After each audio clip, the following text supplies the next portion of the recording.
Hello and welcome to Season 4 of the Sunday Podcast, presented by sportsshoes.com. I'm Ollie Lum. And I'm Matt Seddon. This podcast is all about elite distance running in the UK. We're here to give you all the latest news updates around the sport, as well as weekly interviews with athletes and coaches. Stay up to date by following us on Instagram and X at Sunday Podcast. And make sure to subscribe to our YouTube channel too, where we post athlete workout videos, shoe reviews and more. Thanks for listening, and as always, we hope you enjoy the episode. Hello and welcome to this bonus episode previewing the Saucony National Cross Country Championships. As always, National Cross, something that Matt and I look forward to, and hopefully you listening do as well. Matt, first of all, how are you feeling about the National this weekend? Because you are running, mate, aren't you?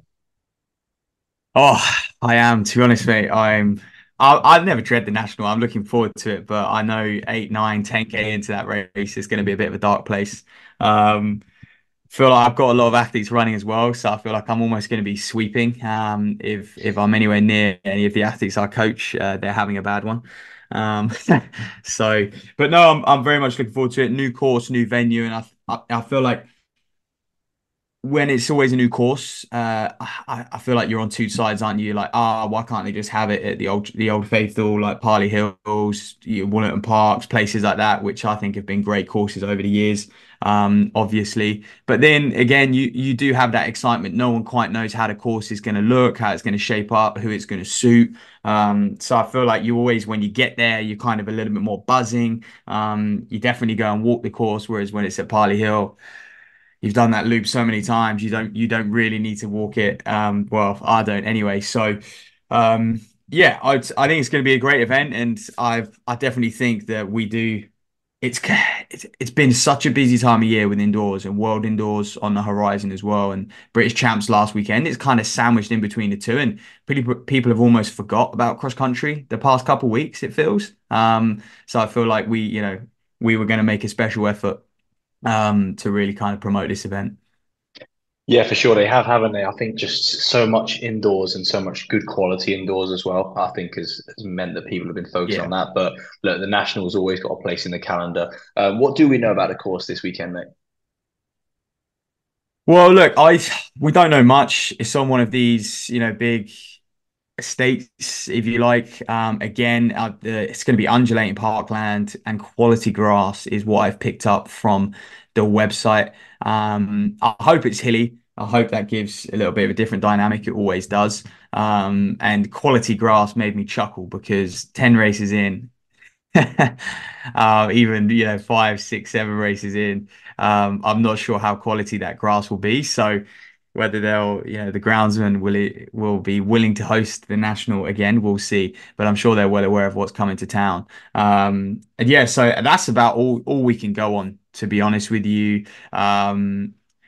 We need to look at the course map, and we'll delve into that in a little bit as well. The kind of loops that they've got planned as well. So yeah, I think just kind of your classic National Cross vibe, big old laps, and yeah, lots of tufty, uneven grass, I predict.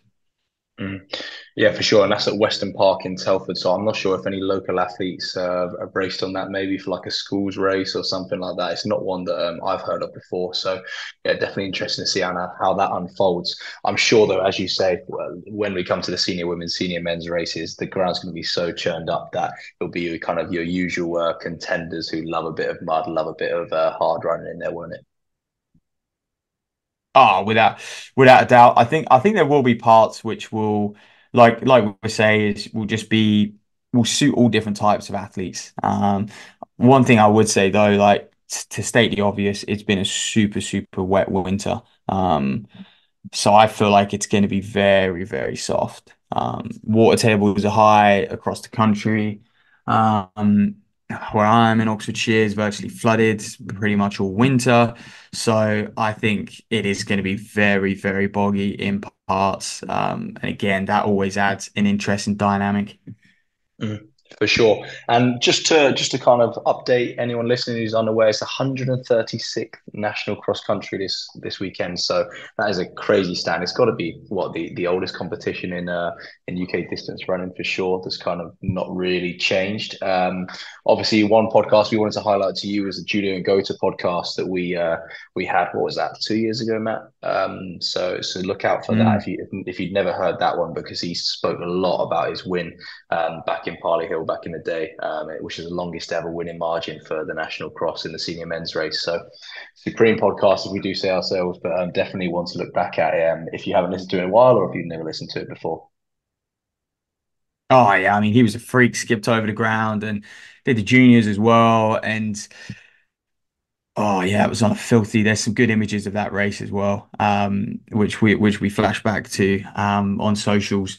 But that I think the national was longer as well. Then the national used to be 15K 9 miles, a little bit Mm. like the Southerns is now, and they've kind of flipped and kept the national at 12K, which I think is plenty, especially when you throw people 12K and the courses are so demanding as well. It's almost 15K in time. The length of time it takes people to get around there.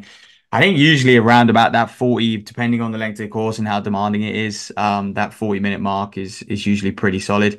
If it's like boggy, and then obviously you get the big boys running a lot quicker than that if it's any sort of good running. But on Parley Hill, 40 minutes is usually a pretty, or 39 minutes or so is usually a pretty respectable time. That's going to be your top few inside there on the men's side anyway. But yeah, shall we dive into some of the entries, potentially who's going to challenge for the team title? Yeah, let's have a look because obviously we've got men's race at 12K, women's race at 8 kilometers. And let's have a look at some of those top athletes then because we've got a few in there. Should we go for the individuals first, mate? Definitely, let's go for the individuals. Okay, I think, so women's side got the likes of Amelia Quirk, Neve Britton Hubbard, Jess Gibbon, obviously someone who's had tremendous success in the national and also the Southerns in recent years. Phoebe Barker, Laura McNeil, Neve Brown, Becca Murray, and Gemma Steele are our kind of top entries that we've picked out for this, and those can be all found on our Instagram as well if you want to kind of refresh your memories before the start of the race. yeah, there is obviously there's a load more in there. I'm kind of picking on current form, who I think, I guess that's a little bit of a personal opinion as well, who I think is going to feature in this race. Sarah Aston obviously not returning for whatever reason. I'm actually unsure of taking the win last year. That was a big title for her. And Charnwood I think took the women's title last year as well. So it'd be interesting to see. I mean, I'm still looking at someone like Gemma Still, kind of thinking if this course is really, boggy, hilly, and just brutal, she has got the strength and the experience. Or she won it twice before, I believe, Gemma Steele. But I think actually, and Jess Gibbon as well. Like if it's a little bit slower, maybe, and it's just boggy and demanding, then I feel like she's won it before at Parley Hill when it was horrendous in 2022. She's gonna have a good shout. But for me, I mean, maybe because I know her the best, I guess, being from Bracknell. But Amelia Quirk, I think, takes this title. She looked very good at Bucks Cross, and actually at Bucks, she was under pressure from Phoebe Barker for at least half of it.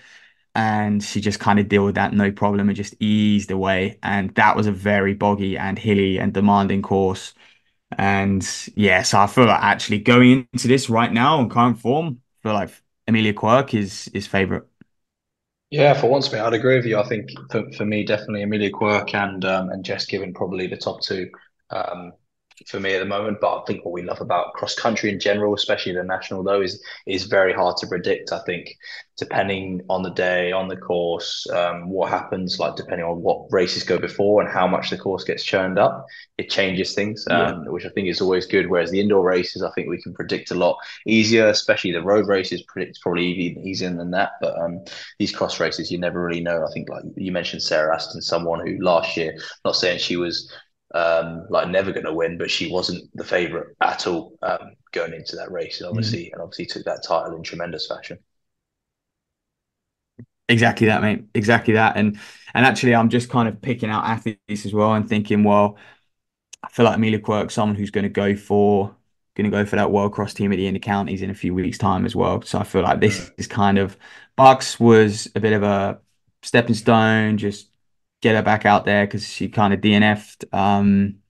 Couple of weeks before at the London International, and I feel like that was just to kind of get her familiarize herself back with cross country.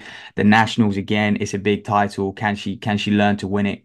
A big race like this, and then I feel like in the counties is where we're going to see her as well, along with a few others. Might even see someone like Nee Bridges Hubbard in the counties, and again, we don't know who's going to be in the counties, but we know there's a world cross team at stake. So I actually think we're going to see even more names at the intercounties.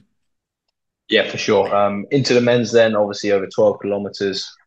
Some top names in here, particularly those returning after that kind of Euro cross pre-Christmas and back on the cross country. So we've got the likes of Will Barnicoat, Jacob Allen, Rory Leonard, Charles Hicks, Jeremy Dempsey, James Kingston, Angus McMillan, Callum Johnson, and Tomo Tarango. So loads of names in there. Obviously, Barnicoat's the one that sticks out, doesn't he? Obviously, champion in Oh yeah. Europe, and then the winner of Bucks. But I think over that longer distance as well, you can't look past the likes of Callum Johnson, Charles Hicks purely for his caliber, speed, and then of course Rory Leonard as well for me. So a number of Right. athletes in there. If Hicks does it, I would love to see it. But I just chuckled to Hey, he's myself. I entered. thought I'd He's put him on. entered. Yeah. He's So entered for Shaftesbury. I'm like, why would they enter him? Maybe he's visiting family. Maybe he's over for the week. He's done his one indoor race of the season in Boston last week, 13:09, and maybe he's like, well, solid. Let's do the national, and maybe he wants to go to the World Cross. You don't know, so he might be mm, using this as a stepping stone, and then enter himself for the inter-counties and enter himself and get over to the World Cross as well. That would be a story of 2024. And I hope it comes well, that's true. it. Like But yeah, I I saw think. him on the Mm.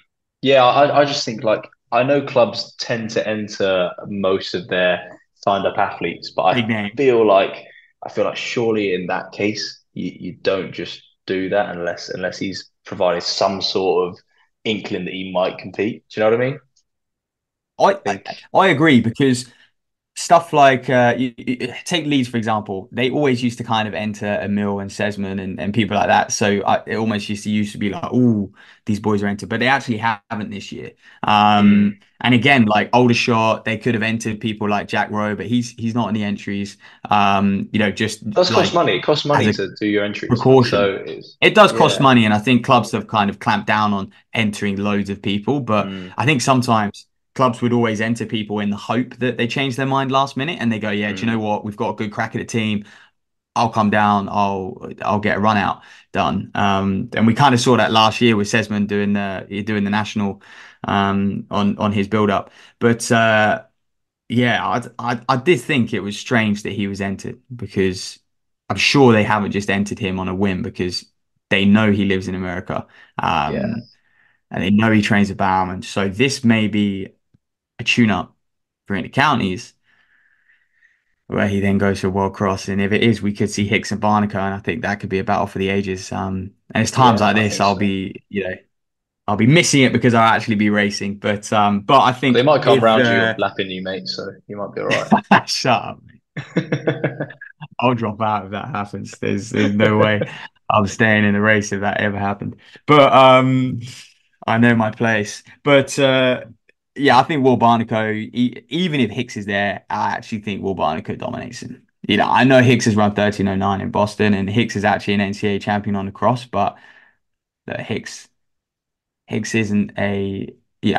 I've never really seen him over kind of, and I think actually Hicks is European champion on the cross as well. So he won Yeah, that he title is. a few years for Barnico, didn't he? And that was in a muddy island. But I still just think Barnico is just well, actually we just know we spoke to him. He's building towards that world cross. I actually think he's untouchable right now. He'll dominate the weekend. Another name I saw on there, which I found good fun, was Rory Leonard. I'm Mm. catching up with him Friday with sports shoes, and I wonder if I'll ask him then to confirm. But he was entered for Morpeth, and maybe they have a chance at the team. And I know he's finished his indoor season. Maybe he'll have a run out at nationals. That would be cool. Yeah, he's someone that loves repping his club, loves some of the traditional races in the UK. So I wouldn't be surprised. I don't think if he did turn out. Mm. And then who else? Obviously Kingston returning. I feel like Kingston is someone who, and Callum Johnson, both those guys would have earmarked the national in their calendars Mm. at the start of the season. And every other race is kind of just a stepping stone to help them towards that national cross. So I actually feel like we're going to get two previous champions. I think they're the only previous champions in the race. Don't quote me on Yeah, I that, mean, but yeah, they're gonna be two there or previous champions thereabouts, going aren't head to they? head. Yeah. Yeah, they are. And again, like we saw Kingston run it last year, like it's 12K. He's probably one of the few who have actually run over distance on cross country, winning the Southerns. That was over 15K. And I actually think that counts. It's a big difference to your 9.8Ks and Mm. stuff like that. So yeah, and we know he can be good in the mud as well and kind of pace himself really well. And Callum Johnson the same. He won the Northerns. I think he's going to be a bit of a threat for the medals and potentially even the title. And then I guess that leaves the athletes I picked out. Angus McMillan in there as well. GB cross runner. Jacob Allen coming off a good half in Barcelona. That was a windy half as well. He ran 63 minutes out there. So I feel like he's one to watch because Highgate actually have a good chance at the team title as well. Mm. Yeah, that's it. And when athletes realise they've got a good shot at the team title, they normally turn up, and then they normally turn up good as well because I think they're thinking Yeah. actually, yeah, even if I come, I don't know, sixth rather than eighth, for example, we're doing bits for my team. So I do think it gets the best out of people. Team title then, it's obviously so hard to predict because we obviously don't know the full stretch of these teams. In the nationals one, that people are often coming sort of your last man might be coming 50th, 60th, um, sort of thing. So who knows what's going to go on there? Matt, what do you reckon though? Obviously, Leeds have been probably dominant, we'd say, in the last over the last sort of decade. If you looked at kind of overall, that's probably the team that have had the most success, particularly on the men's side. What about this year though? Because they're not looking quite as strong as they have done in recent years. Yeah, they're not. I would say they've got experience. I think they've got quite a few men, but like Linton Taylor running well, Graham Rush, these guys, like they're not going to finish outside the top 30, 40, you wouldn't have thought, Mm, in a national cross. And so I feel like that's where they might just take it. Um, but they didn't seem to have that real low stick. Whereas I feel like Tonbridge, obviously, you look at them, they're going to have a low stick in Kingston, but Aldershot as well. You look at them, you're going to have Barnacle contesting for the title. So I mean, yeah, Leeds and Tonbridge over the past decade, I think they got three titles each, maybe, okay. or Yeah, yeah. close to. Um, I think Highgate have a great chance. Jacob Allen gets a low stick. You've got people like LePetra, and they've just got good depth further back as well. So I feel like we might see the rise of Highgate. But Leonard, I mean, Morpeth, if Leonard runs as well, it is hard to call, man.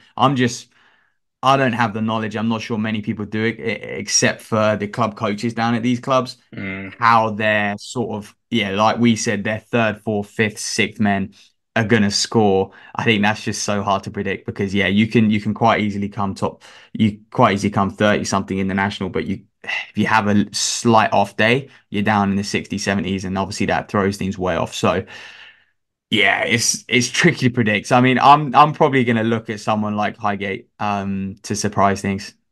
yeah. Nice. And then on the women's side, probably looking at your usual suspects on the women's side is always Aldershot. I never know how they seem to do it, but even if it looks like the team's not great, it seems to be people that I've not even heard of maybe or come out and having great runs. So just the depth they have, obviously on Yeah, the men's side as well, but on the women's side, it's just ridiculous, isn't it? So I never bet against yeah, them kind of to get a team medal anywhere in a UK race. yeah, yeah. Neve Brown, Lauren Hall, and I know they got a lot of strength in behind as well. And yeah, I feel like it's Aldershot's title on the women's side. Yeah, for sure. Look, that pretty much wraps us up.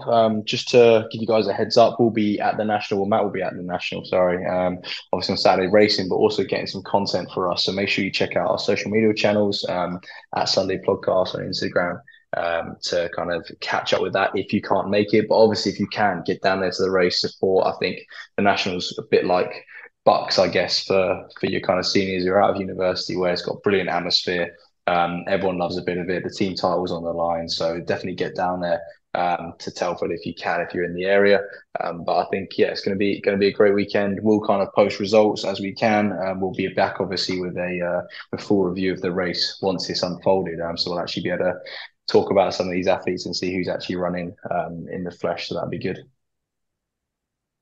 Yep, see you then. I think, yeah, stay tuned if you're not there. I think there is a live stream as well on that'll probably be on British Athletics YouTube, won't it? Or England Athletics YouTube that we've seen in the past.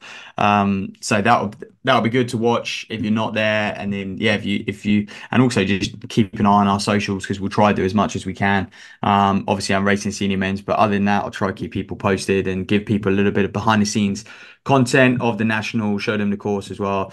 Yeah, for sure. But we'll make sure that stream, when we find the link and stuff, is posted on our socials. So keep a lookout for it. And thanks for listening. We'll catch you very soon.